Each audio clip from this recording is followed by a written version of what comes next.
Paul Biya a dit à Radio Monte Carlo qu'il veut, c'est-à-dire il veut qu'on retienne de lui quelqu'un, celui qui a ramené la démocratie au pays, celui qui a ramené la démocratie, celui qu'on retient de lui, celui qui a ramené la pluralité, la démocratie, les valeurs, les droits de l'homme et tout le tralala. Donc la pire chose qui pourrait lui arriver, c'est qu'on retienne de lui ce qu'il a été vraiment, à savoir le contraire.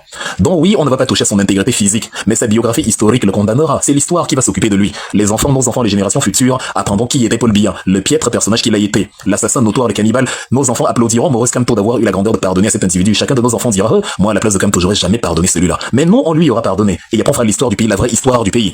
Sans rien ajouter, sans rien enlever, etc., etc.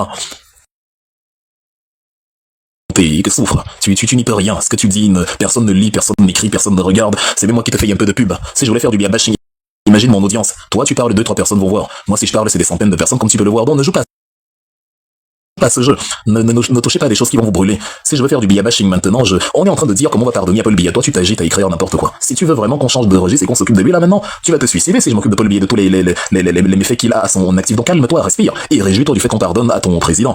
Si tant est qu'il est président. Donc voilà, la vraie punition de Paul Biya, celle qui est prévue par la Renaissance, c'est la punition de l'histoire. C'est-à-dire, c'est l'histoire qui va raconter ce qui était Paul Biya. Et c'est même pas, c'est pas qu'on est contre lui. Non, on dit ce qu'il a été. Faire l'histoire, c'est dire la vérité. Et quand tu dis la vérité sur Paul Biya, toute l'horreur de sa gouvernance, toute l'horreur de son personnage se révèle au grand jour. Paul Biya n'a jamais voulu le multipartisme. Ses militants, Ima Basile et consorts ont tabassé les gens, ont manifesté parce qu'ils ne voulaient pas le multipartisme. Paul Biya n'a jamais voulu de conférence nationale souveraine, il a dit qu'elle était sans objet. Il a tabassé lors des fessées nationales Camille Mbouamassog, Jean-Jacques Ekinzi, le chasseur de lions, qui est maintenant finalement devenu lui-même le défenseur du lion. Il a tabassé Samuel Ebois, il a tabassé Charles Chongan, bref, c'est voilà le vrai Paul Biya. Il a massacré les anglophones dans le Nozo, alors que les anglophones au départ voulaient simplement discuter des réformes structurantes, des réformes au niveau académique et au niveau judiciaire. C'était tout. Voilà le vrai Paul Biya que l'histoire va raconter. Donc, les gens liront dans les nouveaux livres d'histoire que le MRC mettra à disposition des unités d'enseignement dans nos écoles et universités. Les gens liront l'histoire véritable de qui était Paul Biya. Nos jeunes n'auront pas l'enseignement absurde que l'on a reçu qui ne nous enseignait rien. Nos jeunes vont lire et découvrir que mince, c'est celui-là qui a régné pendant 43 ans. Toutes les générations futures se moqueront de lui parce qu'il n'aura rien laissé que le sang, le vice, la mauvaise gouvernance et vraiment tout ce qui est sale. Mais physiquement, on ne va rien lui faire. C'est-à-dire, voilà, quelqu'un a mis les 9 disparus de Bépinda, oui, Martinez, Zogo, Samuel Ouazizi, les corps qu'il a jetés, c'est ça que l'histoire va retenir de lui. Quelqu'un a dit tout à l'heure que j'aime, qu'il aime les conjectures que je fais en prenant par exemple les exemples sur des éléments de la culture, genre les séries, les dessins animés, même les dessins animés peuvent nous apprendre de la politique. Vous connaissez la série Sailor Moon, bon, c'est les filles qui la connaissent, les hommes connaissent plus les séries, en tout cas, l'époux de Sailor Moon, Monsieur Yoshihiro Togashi, l'auteur de Hunter x Hunter, ou Hunter x Hunter en français. C'est une série très intéressante. Il y a une sorte de pouvoir là-bas qu'on appelle le Nen, et il y a un utilisateur de ce pouvoir qui s'appelle Kurapika, qui se bat contre un gang qui a massacré sa tribu. On les appelle le Gen Ryodan, la brigade fantôme. Kurapika rencontre le chef de la brigade fantôme, qui s'appelle d'ailleurs Lucifer, un peu comme Paul Biya, parce que c'est l'incarnation du démon ultime sur Terre. J'ai pas peur de le dire, Paul Biya, c'est un tueur de masse, c'est parce qu'on lui pardonne qu'on va oublier ce qu'il a été. Donc, et comme par hasard, le leader de la brigade fantôme s'appelle Kuroro Lucifer, Kuroro Paul Biya. Et le Kurapika, une fois qu'il se retrouve face au chef et qu'il a la possibilité de le tuer, il décide finalement de ne pas le tuer, et il dit, bon, pour ce que tu as fait à ma tribu, je ne vais rien te faire, mais je vais t'enlever ton pouvoir à toi. Et tu vas connaître la douleur de te voir dépossédé de ce qui constitue ta base. Et ça fait que le chef de la brigade se retrouve voilà privé de ce qui faisait en fait son licence. C'est ce qu'on va faire à Paul Biya. On ne va rien lui faire. Mais il va perdre tout l'atalako et toute la bonne image qu'il voulait garder. Il voulait que les grandes institutions aient son nom. Le don chinois porte le nom de palais Paul Biya. On va enlever ça très rapidement. Déjà, il n'y a aucune raison pour laquelle un palais législatif porte le nom d'un chef de l'exécutif. C'est une débilité terrible. On va appeler ça le palais Monico Matekel ou le palais Matisse. C'est bien plus intéressant. Voilà les noms que notre assemblée aura, des choses comme ça. Donc, on va lui enlever tout ce qu'il aimait, le culte de la personnalité, la fierté qu'il avait, que tout le monde se met à genoux devant lui, et il voit comme le père de l'indépendance, le mendiant de la paix. Paul Biya n'était pas aux affaires quand on a accédé à l'indépendance, et encore que c'est une indépendance en peau d'arachide. Il était plutôt là quand on a assassiné, comme il s'appelle, Castor Ossé Diafana, quand on a assassiné Ernest Wangé, quand on a liquidé Gabriel Pabeu, quand on a liquidé Raphaël Footing. Là, il était là, il n'a rien fait du tout. Et donc, c'est ça là qu'on va enseigner à nos enfants. Et ça va lui faire énormément c'est la pire chose, c'est-à-dire rentrer dans la poubelle de l'histoire. C'est là où il faut en venir à ce niveau. C'est-à-dire, il va rentrer dans la poubelle de l'histoire. C'est ça le sort que nous lui réservons. Physiquement, on laisse. Mais on ne va pas tronquer l'histoire pour lui faire plaisir. Il ne mérite pas ça. On va étaler l'histoire c'est-à-dire dans son entièreté. Qui était Paul Biya? Quel est ce qu'il a fait? Donc c'est ça là que le MRC a prévu pour cet individu, et c'est pour ça que vous ne devez pas être surpris ou mal à l'aise que Maurice Kamto dise qu'il va lui pardonner. Tant mieux, ça fait du mal à nos adversaires de voir qu'on va lui pardonner. Ils voulaient qu'on dise qu'on va lui faire du mal, comme s'ils disent qu'on est un parti violent, on est un parti voilà, qui n'a même pas pitié d'un patriarche, et blablabla, et blablabla. Non, on sait où on va le prendre.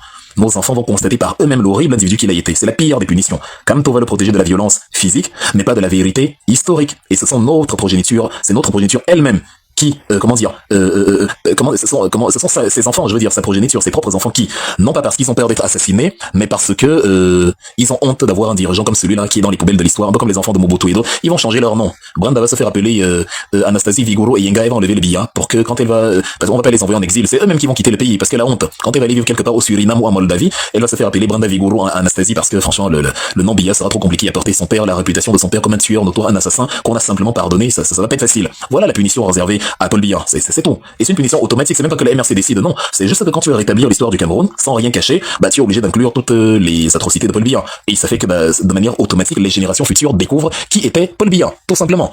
Donc voilà. Et voilà, ça Chantal Biya, Brenda, Jenny, bref, de toute façon ils ne servent à rien, en tout cas ils ne nous servent à rien, je ne vois pas ce qu'ils nous ont apporté, c'est-à-dire elle a une notoriété immense, enfin le fils de Paul Biya, Brenda, il a une notoriété énorme, il peut faire des vidéos de sensibilisation, tout le tralala, mais tout ce qu'il sait faire c'est, quand c'est pas le rap, un rap d'un goût absolument douteux, c'est des séances de dégustation de viande de chat, ou c'est des mimiques qui n'ont ni queue ni tête, qui ne veulent rien dire d'aucune langue dans le monde, un peu comme un fou. Donc ça c'est pour le fils de Paul Biya, sans compter l'autre fils invisible junior, Franck Biya, franchement lui, rien à dire, en tout cas on l'a à l'œil, il paraît qu'il va être président, on va voir ça, il va vraiment y avoir du sport pour les élections à venir. Ça va être amusant. En tout cas, nous réservons à Paul Biya la poubelle de l'histoire. Donc voilà. Maintenant, le 6e élément sur le pardon de Maurice Kamto, qu'il ne faut pas oublier. Retenez qu'on a parlé de la famille de Paul Biya, mais pas des autres. Les Yatanganji et consorts, laisse tomber. Déjà, l'histoire se fout pas mal d'Yatanganji. Donc, on n'a pas besoin de dire qu'il va aller dans la poubelle de l'histoire. Même déjà actuellement, il est dans la poubelle de l'histoire. Lui-même, il s'en fout parce qu'il sait déjà qu'il ne peut figurer nulle part. Ce n'est plus une punition pour lui là-bas, c'est son état standard. Lui, il va répondre de ses actes. Il a fait venir 7 voyous de Transparency International. Il va nous expliquer d'où il venait en détail. Il va comparer devant, il va répondre de tout ce qu'il a fait. Et ce ne sera pas facile de dire non, c'est Biya qui m'a envoyé. Et on le laisse parce qu'on a gracié Paul Biya. C'est pas comme ça que ça va fonctionner. Il y a des choses qu'ils font même de leur propre chef. C'est-à-dire, voilà. On leur a injecté le logiciel Paul Biya, ça c'est clair. Mais il leur arrive d'être plus royaliste que le roi. Donc on va faire des enquêtes minutieuses sur ces éléments-là qui ont mis à mal la cohésion à l'intérieur de la République. Les Camerounais non plus ne veulent pas partir avec un sentiment d'injustice que tous ceux qui ont fait du mal, on ne leur fait rien, tout va bien, ni vu ni connu, oublié. Ah non, pas du tout. Yatanganji est l'homme qui a le plus méprisé la loi du 19 décembre 90 sur les manifestations et les réunions publiques. Il a violé un ensemble de lois incalculables. La loi numéro 5 du code électoral où il est allé faire des concubinages pervers avec monsieur Eno Abraham, le président du conseil régional, et monsieur Eric Essoussé, le président, le DG de l'ECAM. Il a violé l'article 74, enfin la loi, oui, avec ses amis de l'ECAM en demandant en empêchant les bureaux d'être ouverts comme prévu par la loi du 1er janvier, en tout cas du début d'année, techniquement du 2 janvier jusqu'à la fin août. Il a violé la loi de 2011, la loi du 16 juillet 2011, en demandant le titre de séjour aux Camerounais de la diaspora et en ordonnant aux ambassadeurs d'exiger cela. Bref, voilà, sans compter ce qu'il a assassiné en prison, il a fait mourir dans des conditions pas possibles. Bref, lui, sa place c'est la prison depuis le début et bref, ça ne peut pas souffrir de grand chose. Ne me dites pas que je prononce le jugement avant, mais bon, les faits d'accusation sont quand même, voilà, qu'est-ce que vous voulez qu'on vous dise? Quelqu'un qui carrément dit que il va condamner, il va punir les gens pour harcèlement parce qu'on a incité les gens à s'inscrire sur les listes électorales. Quelqu'un qui a privatisé la fonction publique, la force publique à ses fins personnelles pour faire le jeu du RDPC. Interdit toutes les manifestations de l'opposition en autorisant celle du RDPC. Ah non. Donc il y a des gens qui ne vont pas passer à travers les mailles du filet.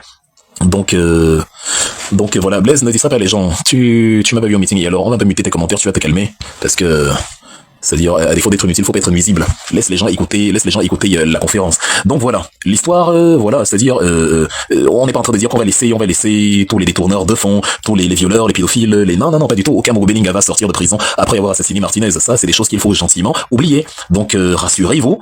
La justice va continuer de faire son travail. Il n'y aura à aucun moment, même si tu envoies le lion en Blaise, je ne vais pas te réintroduire. La justice va continuer son travail absolument, c'est-à-dire absolument. Et si on a fait une exception sur Biya, ces sous-fifres vont répondre méthodiquement de ce qu'ils ont fait. Et la justice verra au cas par cas, en fonction de la gravité du crime, si on peut, voilà, exceptionnellement dans la logique de la Renaissance, fermer les yeux. Mais certains types de crimes, voilà, on va à un moment donné, on va dire que non, ça c'est pas pardonnable, ça c'est pas, voilà, même avec toute la bonne volonté du monde, ça ne passe pas. Donc c'est un peu ça. Tous méritent d'être condamnés en principe, tous. C'est vraiment une logique de main tendue, parce que la MRC ne veut pas que le premier projet politique soit le règlement de compte. Donc on va quand même avoir une démarche plus souple. Mais tous n'y passeront pas. Certains seront traités comme ils doivent être traités parce que c'est la justice. Et quand j'ai dit traités comme ils doivent être traités, c'est pas dans l'optique de dire on va s'acharner contre eux. Non, tout sera fait toujours conformément à la loi. Même Onang va comparaître devant une commission pour expliquer par quel miracle une loi peut contrarier la Constitution. C'est ça la condition pour qu'il continue d'enseigner. On ne peut pas laisser quelqu'un enseigner qui vous explique comment dit que la loi organique, la loi ordinaire, je le dis encore, peut contrarier la Constitution. C'est dangereux pour les générations futures, c'est très dangereux. Donc on va la mener dans une commission. Donc il va répondre. Qu'est-ce qu'il avait animé, qu'est-ce qu'il avait pris? C'est parce qu'il soutenait la sardine, parce qu'il avait peur de perdre le vice-rectorat et tout. On va lui refaire un examen complet pour voir s'il a encore une capacité cognitive d'enseigner. Ou s'il a brûlé sa thèse, comme disait le président, parce que c'est incroyable. Il est né en France, où le mandat impératif est nul depuis 1789, où il y avait déjà justement la disposition qui dit que les élus représentent la nation tout entière. Article 3 de la Déclaration universelle des droits de l'homme et du citoyen de 1789 et repris dans l'article 27 de la Constitution du 4 octobre 1958, instituant la 5e République, et repris par la Constitution du 4 mars 1960 au Cameroun, simplement disparu en 72 pour réapparaître en 76 et appliqué d'ailleurs tous azimuts par Paul Biya depuis 96 à nos jours, au niveau du subitement que non, quand c'est le MRC, le mandat devient impératif. Or, actuellement, même le, comment il s'appelle, même le maire de Bafoussam Ier, il est venu à Bafoussam Ier, il a rallié la RDPC avec ses conseillers municipaux au vu et au su de tout le monde. Il est actif actuellement comme conseiller, comme maire RDPC. Pourtant, il n'y a plus de législatives entre-temps, donc il a changé de parti politique. Et quelqu'un vient vous dire, alors qu'il y a ces éléments-là autour de lui, que non, la loi peut contraire la Constitution. Donc, un professeur qui accepte qu'on inféode les lois de la République au désidérata d'un parti contre les autres partis politiques, c'est un criminel. Donc lui, là, il va répondre devant justement les enquêtes parlementaires pour examiner ce qui lui était passé par la tête. C'est on va lui demander, est-ce que tu vas bien, monsieur Onanguiné? Est-ce que ça tient là-haut? On va vraiment le lui demander. Alors, je ne sais pas, les commentaires sont bloqués. Est-ce que vous pouvez... je vois les commentaires sont bloqués. Est-ce que il y a un petit problème? Je ne sais pas si...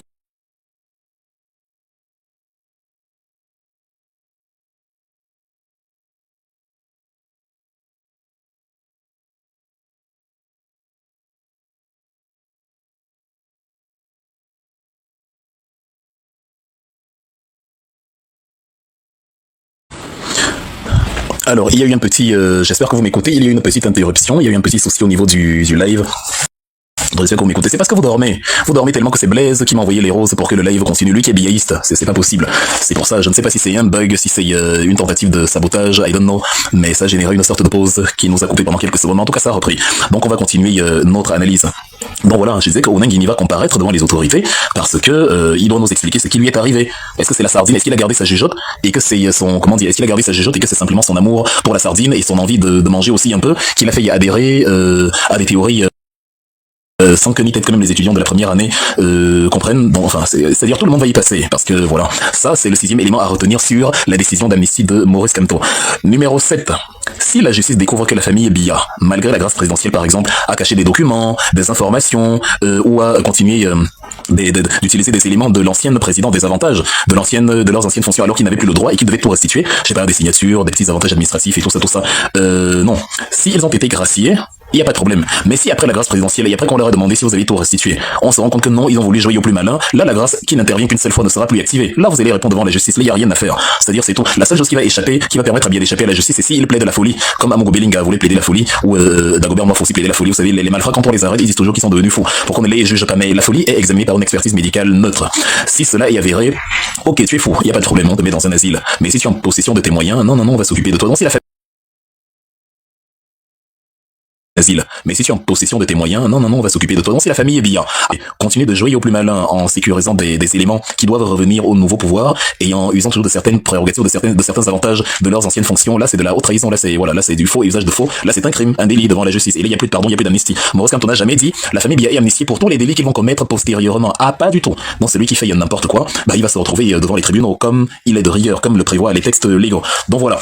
Mais sinon, grosso modo, la grâce présidentielle existe. C'est, comme je disais, le pouvoir, la tour de contrôle, comme toi en asile en Allemagne. Quel est le rapport en fait? Tellement vous avez envie d'écrire que vous ne savez même pas ce que tu écris. Est-ce que je peux te demander de monter, tu m'expliques un peu ce que tu entends par comme toi en asile en Allemagne? Tu ne pourras pas. Imagine, faisons un peu. Essaie de montrer ton courage et si tu m'expliques en quoi ta phrase ici a un quelconque rapport avec ce que nous disons. C'est-à-dire, est-ce que l'asile en Allemagne, est-ce que j'ai utilisé des fonctions de l'ancienne présidentielle? Enfin, je ne vais pas expliquer à ta place quand toi tu écris. Je t'ai dit, c'est bien de s'appeler la tour de contrôle, mais il faut contrôler vos neurones. Le défaut des biaïstes, c'est que quand on dit que vous êtes débile, vous dit qu'on vous insulte, mais pourtant vous ne distillez que de la débilité.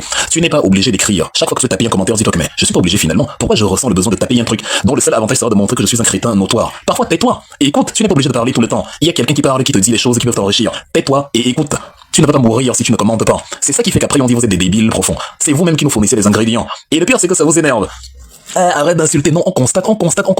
On parle de ceux qui vont usurper des éléments de l'ancienne présidentielle et qui peuvent se retrouver sous le coup de la loi même après l'avènement du nouveau pouvoir. Et toi tu écris comme toi en asile en Allemagne. C'est-à-dire c'est même dans ta tête, est-ce que les biaïstes, est-ce que c'est la même personne qui écrit les mêmes stupidités ou alors c'est plusieurs personnes différentes? Est-ce que la condition pour intégrer le biaïsme c'est d'être un débile profond ou alors c'est quand on intègre le biaïsme qu'on devient un débile profond? C'est surprenant. Vous êtes dans la tour de contrôle. Va contrôler tes neurones parce que là la tour ça tourne. Ça tourne. Contrôle-les d'abord et maintenant tu rêveras de contrôler autre chose. Je disais donc que, mis à part ça, la grâce présidentielle existe. Cela relève donc du pouvoir discrétionnaire du président de la République.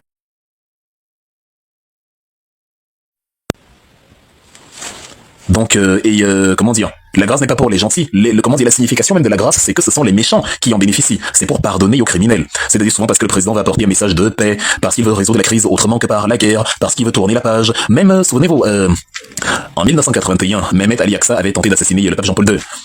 Il a été gracié par le président de l'époque, Luigi Scalfaro, le président italien, en 2000, c'est-à-dire après il y a eu une vingtaine d'années d'emprisonnement, 19 ans, et même quand il est arrivé en Turquie, il avait une peine à perpétuité pour un meurtre qu'il avait commis avant, la peine a été commuée à 10 ans d'emprisonnement, et c'est comme ça qu'il a donc été libéré en 2010, après 29 ans de prison. Donc déjà pour la première grâce du président italien, Luigi Scalfaro, et aussi après pour, comment dit par la justice par le président turc, qui avait commué finalement sa peine à 10 ans d'emprisonnement. C'est pas un criminel, c'est pas quelqu'un qui, en plus il est encore vivant, c'est pas quelqu'un qui, c'est pas un gentil ou bien non.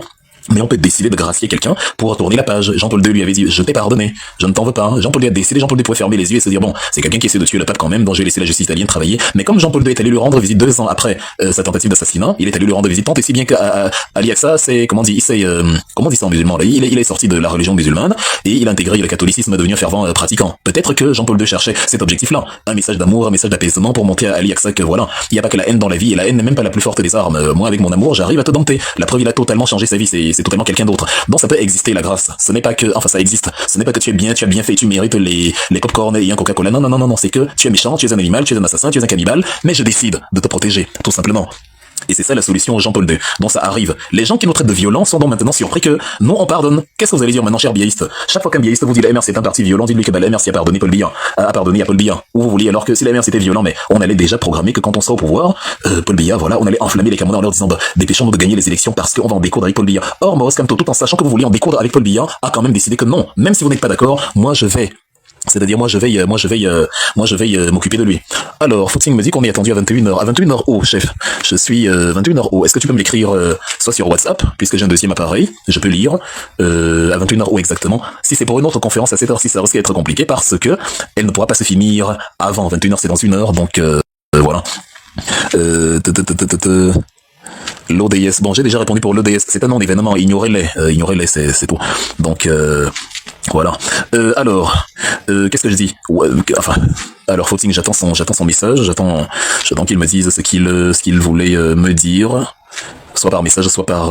Bref, en tout cas, on va quand même continuer, voilà. Maintenant, quand le MRC dit donc qu'il va résoudre la crise autrement, le MRC parle de réhabilitation, c'est-à-dire les enfants des victimes vont devenir les pupilles de la nation. Donc c'est même la meilleure manière de reconstruire le pays. Pas se venger sur Paul Biya, mais réparer le préjudice qui était commis envers, justement, les victimes.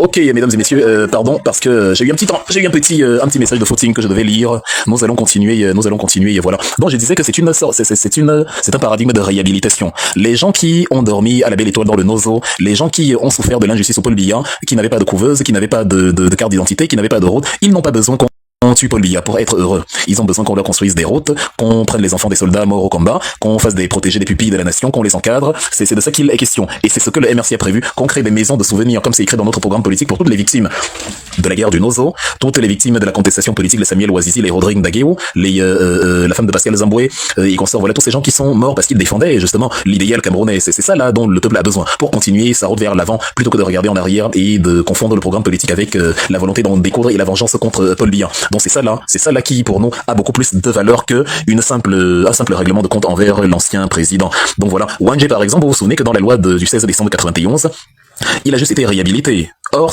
c'est un héros national, Ernest Wangé. Il a juste été réhabilité et on a bien dit dans la loi du 16 décembre 91 que tout commentaire malveillant, en fait, c'est-à-dire la fameuse loi condamne tout préjugé négatif envers justement ces personnes qui ont été réhabilitées. Donc quelqu'un comme Elim Bilobé aurait dû aller en prison ou du moins aller devant les tribunaux pour avoir dit que Ernest Wangé était un grand bandit parce que la loi l'empêche de dire ça. Mais comme on est dans un pays où la loi n'existe pas, évidemment, on s'est retrouvé dans une situation où quelqu'un peut dire ce genre de choses et rester en liberté. Donc on va inverser les rôles. Wangé qui est taxé de maquisard en 2014 par Paul Biya, alors que la loi de 91 l'a réhabilité, sera sous le règne du MRC reconnu comme héros national dans les maisons du souvenir. Et Paul Biya sera désigné comme une simple figure politique du pays. Tout simplement, c'est pas un héros national.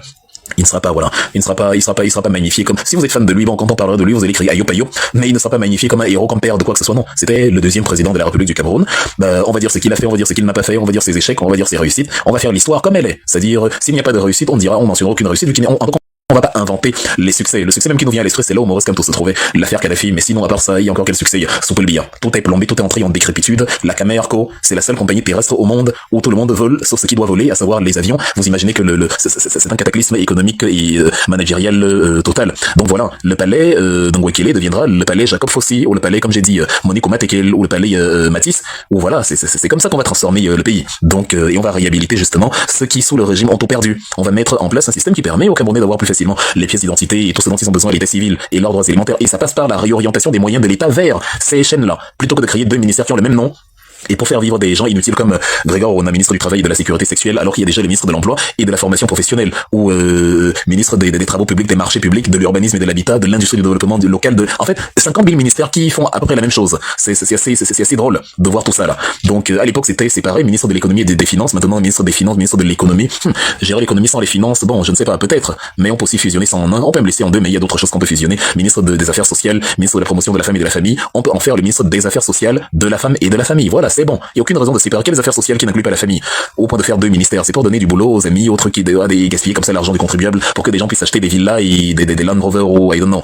Bon, c'est ça le toilettage financier pour mettre l'argent vers les endroits où c'est nécessaire. La construction des maisons du souvenir, la réhabilitation des pupilles de la nation, voilà, c'est le financement des structures sociales de soutien, le fonds social de solidarité. Bref, on parlera du programme politique du MRC un autre jour, mais tout ce que Maurice Kamto a dit sur le pardon à Paul Biya, c'est ça là. Le souci avec quelqu'un comme Franklin Yamsiwa Cameroun, que je désigne comme un bisexuel politique, c'est-à-dire quelqu'un qui change de bord selon la direction du vent, c'est que il n'analyse pas cela avec hauteur, comme je suis en train de le faire. Lui, il règle aussi ses comptes personnels. En fait, c'est-à-dire il affiche son aigreur, et il affiche le fait de ne pas être au devant de la scène, et bien sûr, il oublie que Kamto ne l'empêche pas de prendre le pouvoir et de mener là-bas à Yaoundé la révolution pour chasser Biya. Et comme ça l'énerve, donc on en pardonne Biya, mais il n'a qu'à chasser Biya avec ses moyens, à devenir président et à condamner Biya à mort. Est-ce qu'on l'a empêché? La place de la République est libre, il peut organiser un meeting fédéral à la jeunesse camerounaise, il a un nouveau programme, là, le Lilipac, ou c'est le Lieblimal, enfin c'est la saison 2 en tout cas du Lieblimal, qu'il peut initier là-bas et amener les Camerounais derrière lui, et voilà. Donc, ou qu'il implémente déjà chez Soro ce qu'il veut au Cameroun, vu que Soro est dans les bruits, comme on n'est pas exclu de la liste électorale, mais il demande la révolution. Soro, lui, il est exclu de la liste électorale et c'est définitif. Aujourd'hui, la commission électorale a encore souligné que c'était définitif, mais lui, il fait des réunions à Londres, on attend le treillis militaire, on attend les armes, on attend le plan B en Côte d'Ivoire, son véritable pays, pendant qu'ici, nous cherchons,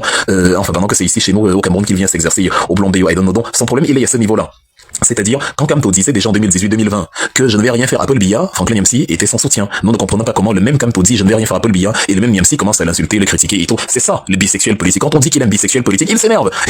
Il s'énerve alors que c'est la vérité. Il n'est pas constant, il n'est pas donc voilà. Qu'est-ce que vous voulez qu'on dise? On ne fait que dire. Les gens s'énervent parce qu'on les décrit comme ils sont. C'est terrible, hein. On te montre ton reflet au miroir, tu mets comment le miroir s'il me rend laid comme ça? Non, le miroir ne te rend pas laid. Tu es laid, c'est tout. Donc c'est de ça qu'il est question. Donc et en plus, Kamto ne dit pas je vais faire ami, je vais oublier, non. Il dit que ça va nous causer des remous qui peuvent nous empêcher de bâtir le pays. Donc on va réduire Biya à sa plus simple signification. On va lui retirer tout ce qui le rend fier. Les titres de héros national, père de l'indépendance, le palais Paul Biya, sans compter le budget de l'intercontinental. C'est ça qui fait mal à Paul Biya. Donc on va tout enlever. Parce que le mettre en prison peut même faire de lui un héros aux yeux de certains individus qui vont le taxer de martyr, de quelqu'un qui subit la dictature du nouveau président, que vraiment, comme tu avais dit qu'il instaure la démocratie, mais finalement, il fait comme Biya, il enferme ses opposants, on ne va pas lui. En fait, c'est-à-dire, il peut entacher notre politique, il peut nous nuire, même après qu'il soit parti du pouvoir. On ne peut pas lui offrir ce plaisir. Donc voilà, je voulais donc dire sur cette partie qui a été très longue, elle a duré 1 heure, je vous avais dit que ça allait être très long, je vous avais dit, vous avez raison en fait de dire qu'il faut punir Biya, vous avez totalement raison, mais Kamto aussi a raison de dire qu'il faut le laisser, parce que en fait, comment dire, il faut le punir, mais pas de la manière attendue, mais d'une autre manière, pas physique, mais d'une manière morale, mentale, une manière qui fait le plus mal. On va l'effacer de la liste des héros et des pères de l'indépendance ou tous les faux titres qu'il s'est donné alors qu'il n'était pas là depuis, c'est-à-dire, voilà, il adore les honneurs là, faut pas croire, hein, quand quelqu'un a une effigie partout, c'est qu'il aime qu'on parle de lui. Regardez la photo de Paul Biya, c'est elle qui dirige le Cameroun, elle est partout, dans tous les bureaux, partout, comme Staline avant lui, comme Lénine, comme Kim Il-sung, comme Kim Jong-il, comme Kim Jong-un et comme Mao Tse-tung, bah voilà, c'est-à-dire des gens qui ont le culte de la personnalité absolument partout, comme Nicolas Ceausescu, bref, c'est ça là, les despotes, les minables despotes qui se croient immortels et qui donc c'est tout. Et voilà. Donc, et le frère, celui qui demande s'il va le punir en France, quand vous venez sur une conférence qui a commencé bien avant vous, demandez, est-ce que je peux, ça dépose, renseigne-toi comment ça a commencé depuis combien de temps, ça parle de quoi? Est-ce que je suis? La conférence ne commence pas quand vous vous connectez. Ça vous évitera des questions stupides. C'est un conseil d'amis. Vous venez poser des questions comme si, c'est vous oubliez qu'on a certainement déjà répondu, mais vous venez là comme si, non, tout ce que vous écrivez là, on a déjà répondu. Vous venez trop tard. Donc venez et demandez que, je suis à quel niveau? Est-ce que ça a commencé depuis longtemps? Est-ce que je peux la réécouter? Là, vous saurez maintenant. Ne venez pas poser des questions en cours. Un élève vient, on dit, il entre en classe, les cours commencent à 8h. Il entre à 9h48. Au moment où le prof dit, bon, ça fait 2, et demi. Il dit au prof qu'à 2,5 quoi. Et que mais mon ami, tu n'étais pas là quand on faisait l'opération, donc assieds-toi, prends le cahier de ton ami et tu vas voir l'opération qui fait 2,5. Arrêtez. Donc voilà, c'est ça là. Paul Biya, il aime, c'est quelqu'un qui aime qu'on ait son effigie partout. Il est amoureux du culte de la personnalité, ça lui fait énormément plaisir. Donc forcément, cette histoire de quand on va tout lui enlever, quand on va enlever sa joie avec tous ses qualificatifs, bah forcément, il ne va pas se sentir bien parce que l'histoire va retenir de lui non pas l'image qu'il a voulu fabriquer à coups de pain de sardines et d'argent du contribuable, mais l'image de ce qu'il a réellement été au cours de son règne. Et voilà, c'est la pire des sanctions, faut pas croire, c'est la pire des punitions. Voilà, Maurice Kamto a pris de la hauteur, mesdames et messieurs. C'est-à-dire, il a pris de la hauteur. Non, après, Biya, c'est Kamto, Naomi, Kemo. Parce que toi-même, Biya, tellement absent que tu viens écouter ce que Kamto a à dire. Est-ce que quelqu'un fait un live sur Biya maintenant? Et même s'il fait ça ne t'intéresse pas, c'est ici qu'il y a la qualité, c'est plus fort que toi. Venez comme vous venez, vous ne vous en sortirez pas. Ici, on va vous convertir. Après Biya, c'est Biya, mais au lieu d'aller chez Biya, c'est toi-même qui montre. Après Biya, c'est Kamto, tu viens suivre ce que on dit sur Kamto, les débriefings de la conférence. Donc, après Biya, c'est Kamto, mon ami. La preuve, tu vas continuer de commenter, on dit, vous êtes de la part. Non, tu ne pars pas, tu commandes. Je n'ai pas le temps, je viens, mais tu es prêt à rester là 2-3 heures de temps. Sadomasochisme à outrance. Après Biya, les gars, c'est Kamto. C'est comme ça que vous-même vous allez voter pour lui sans comprendre. C'est-à-dire, de la même manière que vous êtes, je vous rappelle que votre ami Blaise Jonga du RDPC, soutien de Biya ou de je ne sais qui, m'a offert des cadeaux tout à l'heure. Mais normalement, c'est un ennemi. Mais tellement le message de la Renaissance l'a touché, c'est la même chose qui va vous arriver. C'est pour ça qu'on ne vous bloque pas. Après Biya, c'est Maurice Kamto, c'est ça la vérité, la seule vérité. Vous-même tellement ça vous attire que vous êtes là. Vous n'y pouvez rien. Si je te dis de te déconnecter, tu ne vas pas y aller, tu vas rester. Donc, voilà. Maurice Kamto, donc, mesdames et messieurs, je disais, a pris énormément de hauteur. C'est-à-dire, il n'a plus le discours d'un opposant. Je continue de brailler, mais tu es quand même là. Ouais, qui est les biaïstes? Oh là là, parfois je reste à lire vos commentaires rien que pour rigoler. Quelqu'un braille, mais tu es là. C'est-à-dire, il y a même celui de la tour de contrôle qui ne part pas depuis. C'est votre dissonance cognitive qui me fait rire. C'est-à-dire, la difficulté que vous aviez à vous déconnecter. Limite, vous souhaitez qu'on vous bloque, parce que quand on ne vous bloque pas, vous n'avez pas l'énergie de partir. C'est trop intéressant. C'est ça qui me fait rire. Donc, tu peux bavarder. Non, après, bien, c'est quand il faut tu baves. Mais tu es quand même là. En fait, c'est incongru. Tu es quand même là. Comment c'est possible? Quelqu'un braille, quelqu'un ne dit rien d'intéressant, mais tu es là. Est-ce que toi-même, tu te trouves cohérent? Si quelqu'un ne dit rien d'intéressant, je ne suis pas là. Est-ce que je peux assister à une conférence d'Elie Milobé? Je ne veux pas mourir. Je suis pas suicidaire. Ça, c'est faire du malade à mes neurones. Mais depuis des heures que je suis sur cette conférence, vous êtes là, je vois les mêmes noms qui reviennent. Les mêmes noms, je dis, mais qu'est-ce qui, enfin, ils partent pas, comment quelqu'un vous n'aimez pas, c'est pas intéressant, ils braillent, mais vous ne partez pas. I don't understand this. Expliquez ça à vous-même. C'est ça le don, la renaissance, chers amis. Ça va vous en, c'est comme un tourbillon. Tu ne sais pas comment tu es là, mais tu es là quand même, car c'est trop intéressant. Donc, de la même manière, Maurice Kamto a pris de la hauteur. Il n'a plus, comme je disais, le discours d'un simple parti d'opposition. Il n'a même plus le discours d'un homme en campagne. Maurice Kamto a déjà le discours, il est déjà président de la République. Il a déjà pardonné à tout le monde. C'est-à-dire, n'oubliez pas qu'il a vécu dans sa chair la maltraitance de Paul Biya. On l'a même empêché de faire ses besoins élémentaires parce que, je sais pas, juste pour l'humilier, pour le torturer, mais il montre une grandeur inouïe malgré tous ses souvenirs atroces. Malgré toutes ces humiliations, il dit non. Si je veux être président de la République, il faut que je me comporte comme un président de la République. Le président de la République prend de la hauteur, il ne réagit pas comme les... C'est le RDPC actuellement qui réagit comme un parti d'opposition. La preuve, c'est nous qui dictons la ligne de conduite. Nous faisons une analyse et les biaistes viennent, ils commentent, ils sont là, ils partent pas, ils sont là, et ils sont toujours là. Le RDPC est officiellement un parti d'opposition. Le parti au pouvoir, c'est la MRC.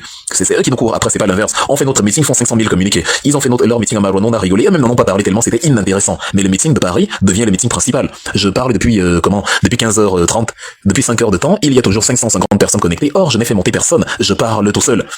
Et donc voilà, ça veut dire ce que ça veut dire. Parce que le MRC est le parti au pouvoir, les autres ne sont que les partis d'opposition. Même le RDPC, premier parti d'opposition au Cameroun. Et c'est dans cette hauteur-là que Kamto a prise. Il a pardonné à tous ceux qui lui ont fait du mal. Malgré que lui-même il était victime de tout ça là. Et si lui il arrive à oublier et à tourner la page, nous sommes qui alors, nous ici à distance? C'est-à-dire, nous devons faire autant, nous qui n'avons même pas subi ça dans notre chair, nous devons justement comprendre le fait que lui, la grandeur qu'il a de pardonner à Paul Biya, vu que c'est son pouvoir discrétionnaire de président de la République, même si ça ne nous plaît pas, il a ce pouvoir en tant que président, il va le gracier, nous alors on s'en accommode et on dit, c'est aussi compréhensible. J'ai quand même eu 1 heure à expliquer cela. Je n'ai pas dit, Kamto a décidé, alléluia, c'est bien, non. Et je pense que les arguments que j'ai énoncés sont très bons. La preuve, les biaistes ne sont pas partis. C'est-à-dire, ils ne sont pas partis, ils sont restés là malgré tout ce que j'étais en train de dire. Donc, voilà. Une maison divisée est une maison perdue. C'est pour ça que Maurice Kamto, donc quand il finit d'expliquer comment il va pardonner à Paul Biya, il dit, je n'ai pas le temps pour la haine. Il l'a dit 2 fois. J'ai le temps pour bâtir le Cameroun avec vous. J'ai le temps de supprimer, c'est-à-dire, le temps, là, le mandat, le MRC veut un mandat de 5 ans. C'est-à-dire plus de 7 ans comme on a aujourd'hui, un mandat de 5 ans renouvelable. Il ne veut pas que le premier quinquennat, ou que son quinquennat, qui peut-être, on ne sait jamais, peut aussi être le seul quinquennat, soit marqué par, je sais pas, le zigouillage des adversaires d'hier. Non. C'est du temps perdu qu'on aurait pu employer dans la construction du pays. C'est pour ça qu'il dit, j'ai le temps pour bâtir le Cameroun avec vous. Je suis là pour supprimer les obstacles qui vous empêchent de laisser adresser à la diaspora. Vous, la diaspora. Il est là pour enlever, pour abolir les obstacles qui vous empêchent de faire profiter le Camer de vos connaissances et de vos contributions solutions. C'est ça qu'il dit. Il est là pour réfléchir avec la diaspora. Comment ça peut être rentabilisé, toutes ces connaissances-là, tous ces savoirs-là, tous ces gens de la diaspora qui peuvent apporter tellement de bonnes choses au Cameroun. Et il a annoncé dans son discours que dans les 3 mois, parmi les premières mesures, vu que certaines personnes demandent souvent, qu'est-ce que le MRC va faire dans les 100 premiers jours? On dit, dans les 3 mois, on va, entre autres, supprimer les barrières de papier. Camerounais tu es, Camerounais tu le resteras. C'est dans notre projet de société. La pluri, la multi, la méga nationalité, tout ce que vous ayez 400 passeports, c'est votre problème. Vous êtes Camerounais parce que vos parents sont Camerounais, c'est bon. Vous aurez toujours un passeport camerounais, même si vous êtes vietnamien, irakien, soudanais ou de la Papouasie Nouvelle-Guinée, vous êtes camerounais. C'est le programme de gouvernance du MRC pour renouer avec tous les fils de la terre-mère.